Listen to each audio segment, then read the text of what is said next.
We're opening the files today on, well, one of the most brilliant and truly complex figures of the 20th century, the American mathematician John Forbes Nash Jr. His life, spanning from 1928 to 2015, is just this profound story of monumental scientific achievement, but it's also shadowed by this immense personal struggle. And when you look at the sources, the scope of his work is just extraordinary. I mean, he's one of a tiny handful of people to win the highest awards in two completely different fields. That's right. He won the Nobel Memorial Prize in Economic Sciences back in 1994, and then much later the Abel Prize, which is essentially the Nobel for mathematics, in 2015. That dual recognition right there, it just signals the sheer breadth of what he did. This isn't a case of someone making one big splash. He was laying groundwork in totally separate areas. Fundamentally, when you survey his contributions, you see foundational work in four distinct, massive fields. First, there's game theory, which is what most people know him for. Right. But then you have real algebraic geometry,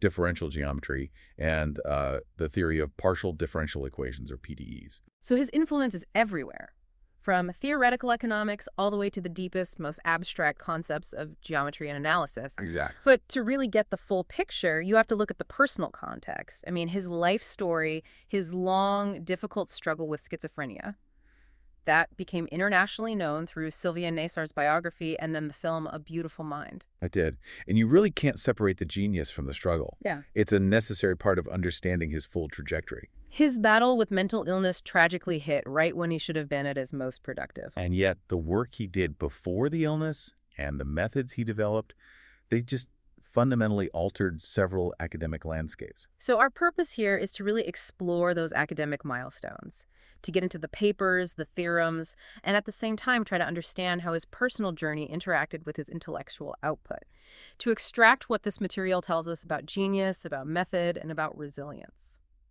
Okay, so let's start at the beginning, tracing his early life, because the path he took toward mathematics, it wasn't a straight line. Not at all. He was born June 13, 1928, in Bluefield, West Virginia. His father was an electrical engineer, his mother a school teacher. He was baptized in the Episcopal Church. And he went to what's now Carnegie Mellon University on a George Westinghouse scholarship. But his major wasn't math. No. He started in chemical engineering. Chemical engineering, that's, miles away from abstract geometry or non-cooperative game theory. It is. Then he switched to chemistry. It was only after his teacher, a notable mathematical physicist named John Synge, pulled him aside and advised him to switch that he finally moved to mathematics. So Synge must have seen something.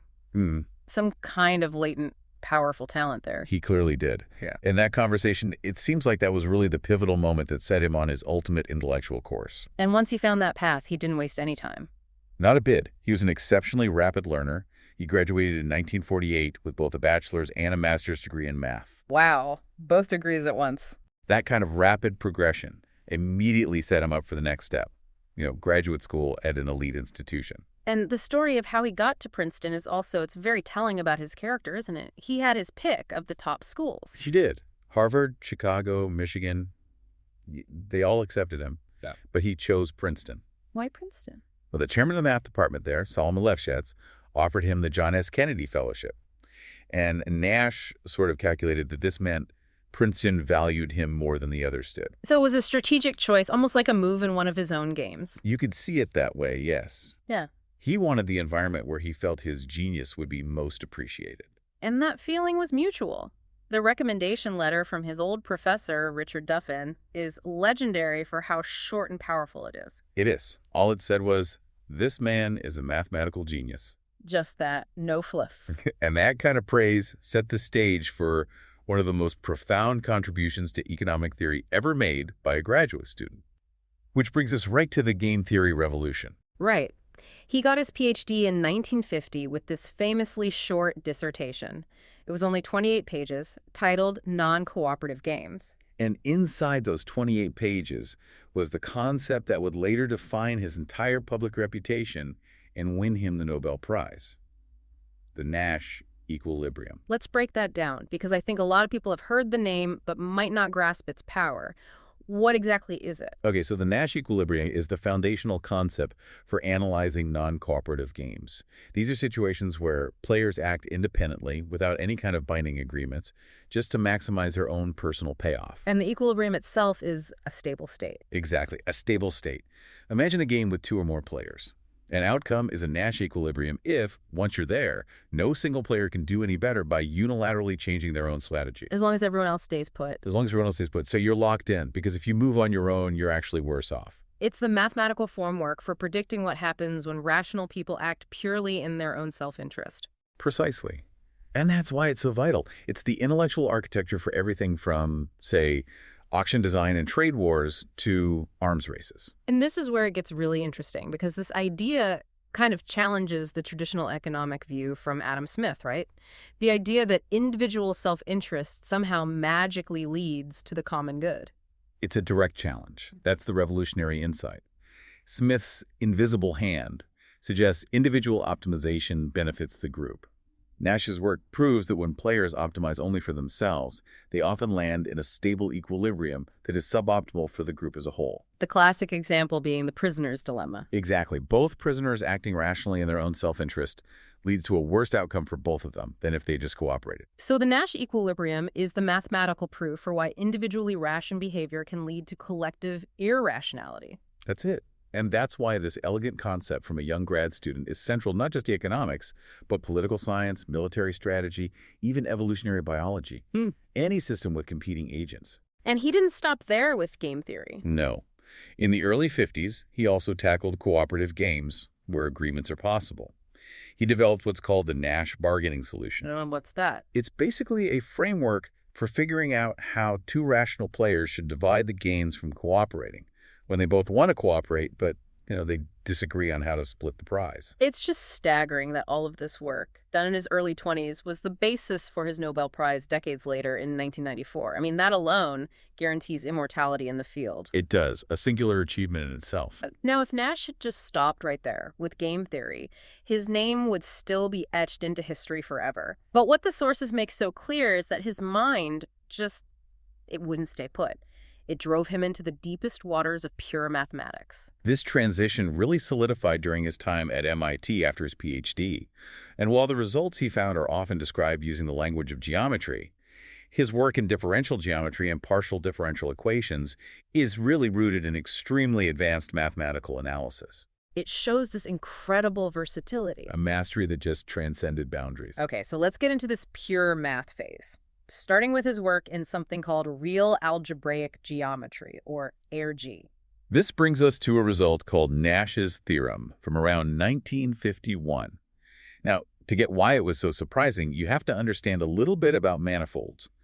A smooth manifold is basically a mathematical space, like the surface of a sphere, that locally it looks like regular flat space. And these are defined by smooth functions, which are incredibly flexible, right? You can draw almost any shape with them. Exactly. And it was known that any closed smooth manifold was equivalent to the zero set of some collection of smooth functions. But Nash proved something much, much stricter. He proved that those complicated smooth functions could actually be replaced by simple polynomials. Wait, polynomials, like from high school algebra, the ones that are far more rigid and structured than general smooth functions. The very same. The constraint of using only polynomials is enormous compared to using all smooth functions. He basically showed that the world of smooth geometry can be captured perfectly using just the tools of algebraic geometry. And why was that so important? What came out of it? Well, it introduced concepts like the Nash function and the Nash manifold.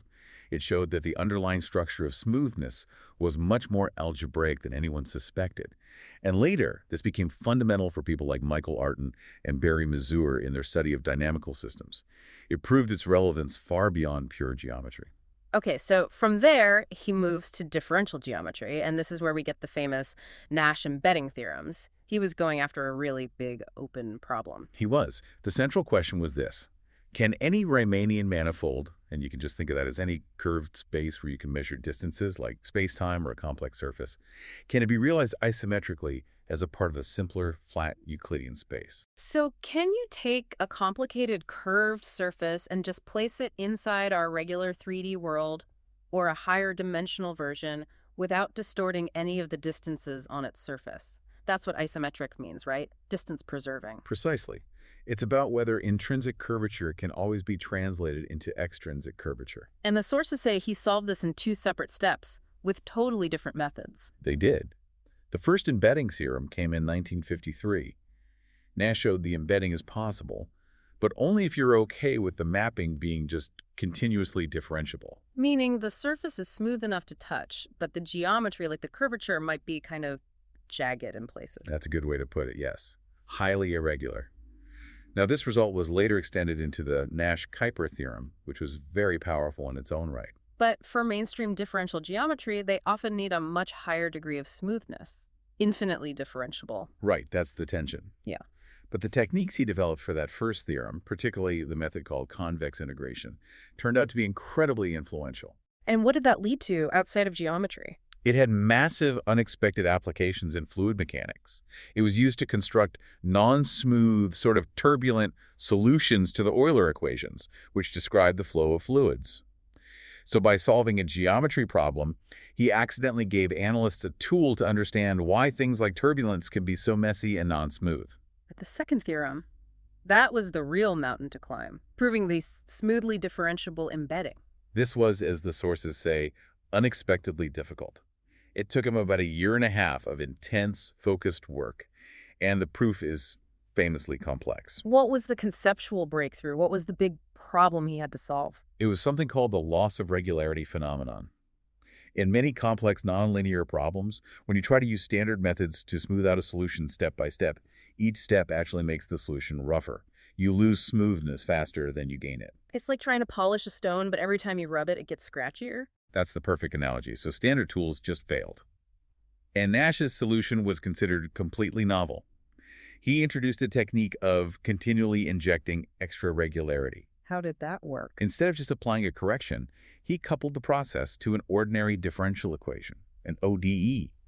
And this ODE acted as a kind of smoothing mechanism, constantly injecting regularity back into the solution as it was being corrected, preventing that fatal loss. That sounds like a whole new way of thinking in mathematical analysis. It absolutely was. It led directly to what's now called the Nash-Moser theorem, which is a fundamental tool for solving extremely complex nonlinear equations where nothing else works. The recognition for this was huge. The American Mathematical Society gave him the Leroy P. Steele Prize in 1999, calling it one of the great achievements in mathematical analysis in this century. And the legendary geometric analyst, Michael Gromov, said the result was one of the main achievements of mathematics of the 20th century, and that the work opened up a new world of mathematics. Incredible. And he wasn't done. He then turned his focus to partial differential equations, or PDEs. Right, to solve Hilbert's 19th problem, which had been an open question for almost 60 years. What was the problem? It's about the smoothness of solutions in the calculus of variations. So if you're trying to find a shape that, say, minimizes surface area and you find a solution, the question is that solution automatically smooth and beautiful, geometrically speaking? And Nash solved it. He did. He extended a previous result by Charles Morey to functions of more than 2 variables and also to a different type of PDE called parabolic equations. His work was published in 57 and 58. And this is the story with the simultaneous discovery, right? The extraordinary twist.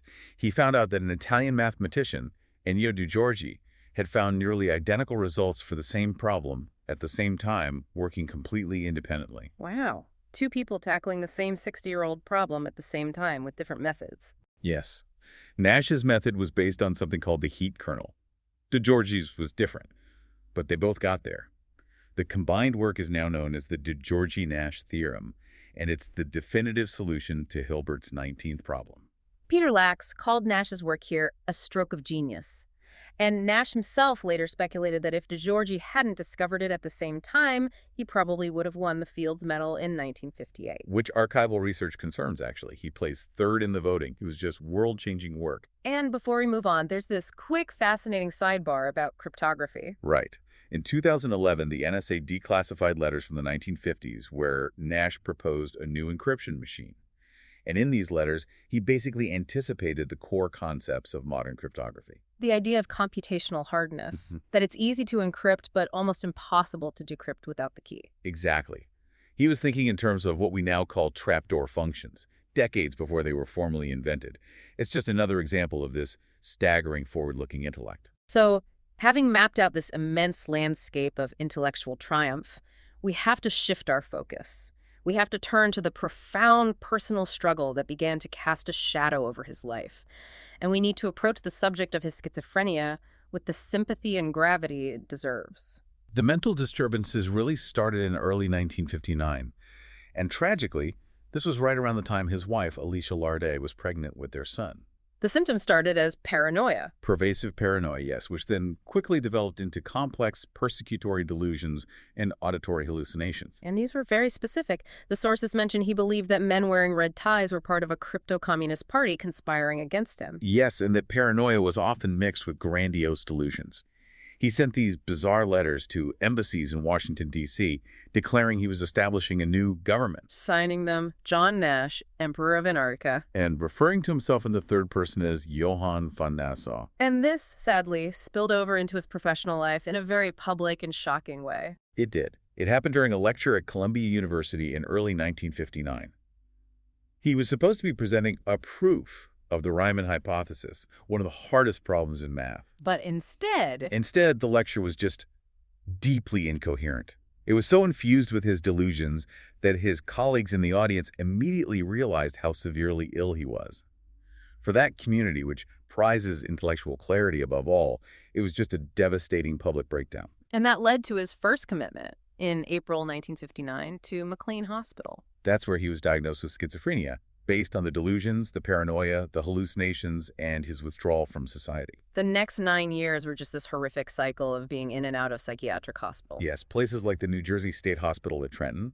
He received both antipsychotic medications, which were much cruder back then, and also insulin shock therapy. From his later writings, we know he was very resistant to medication. He was. He wrote that he only ever took it under immense pressure. This period must have just been devastating for his family. His wife, Alicia, actually divorced him in 1963. She did. The stress of dealing with his severe and chronic illness was just overwhelming. But, and this is crucial, the tide slowly started to turn after 1970. And this is where the story shifts toward resilience. How did his recovery begin, especially if he wasn't taking medication or being hospitalized anymore? Well, after 1970, he stopped taking medication and he was never committed again. And he began this very gradual, self-directed recovery, which was crucially supported by Alicia. His ex-wife. Yes. In an extraordinary act of loyalty, she allowed him to come back and live in her house as a boarder. She later credited his recovery to maintaining a quiet life with that social support and routine. And during this time, he also found a kind of sanctuary at the Princeton Mathematics Department. The department showed remarkable tolerance and acceptance. Even when his condition was very poor, he would spend his days wandering the halls of Fine Hall, the math building. This is where he got the name the Phantom of Fine Hall. Yes, because he'd be seen, often late at night, scribbling these dense, arcane equations on the blackboards. Was it still mathematics? Or was it just nonsense? From what people said, it was often a mix. Intense, disorganized calculations that would weave together highly advanced concepts with totally delusional content. But the foundation was still recognizably mathematical. And the stability, this acceptance, it eventually seemed to allow him to wrestle with his illness on his own terms. It did. He described making a conscious, intellectual decision to reject the voices and the delusional systems that he had started hearing around 1964. He called it enforced rationality. Yes, he said that even during hospitalization, he could sometimes suppress the delusional thoughts just long enough to do productive work. But the key to his long-term recovery was something deeper. An intellectual rejection. Exactly. This is the most fascinating part of his recovery. He said he eventually intellectually rejected his delusional thinking, starting with the political ones. He came to see them as a hopeless waste of intellectual effort. So he essentially used his scientific mind to defeat his illness. He decided that delusion was just bad science. That's a perfect way to put it. He consciously chose rationality, viewing the voices as inconsistent data. And in a very powerful reflection in 1995, he acknowledged that he'd failed to reach his full potential because of the nearly 30 years lost to illness. It's just a devastating thing for a mind like that to realize. He also speculated about the connection between his intense intellect and his condition, saying something like, "I wouldn't have had good scientific ideas if I had thought more normally."